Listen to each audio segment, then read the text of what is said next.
Hello friends, welcome to my channel Lead by Learning by Palakpuri. In this video, we'll be learning about final keyword in Java. So, final keyword in Java is a modifier that is applicable for classes, methods, and variables. Also, it is used to restrict the user. So, in this video, we'll learn about how it is applicable for classes, methods, and variables, and how it is used to limit the user by restricting inheritance, overriding, and other actions. So, first important point, if you make any variable as final, you cannot change the value of the final variable.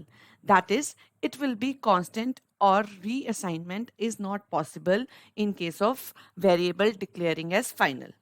For example, suppose if I am creating a variable a as final and assigning the value 10 to it, then if I try to change that value or reassign a new value to that variable, this is not possible with the final variable.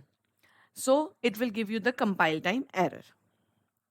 Next, if you declare any method with the final keyword, it means that the method cannot be overridden by any subclass. Assume that if I create final method void run in class A, that method cannot be overridden in class B. In Java, method overriding occurs when a child class has the same method as that of parent class. So, once a method is marked as final, it is considered as final implementation of that method and it cannot be overridden in any subclass.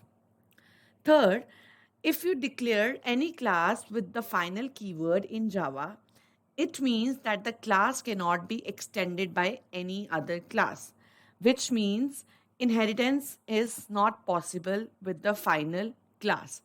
Once a class is marked as final, it becomes a final class and no other class can inherit from it.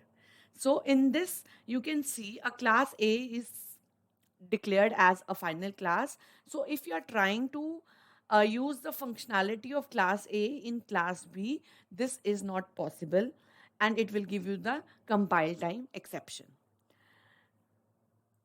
Thank you for watching this video. If you like the video, please hit the bell button and don't forget to see the description below.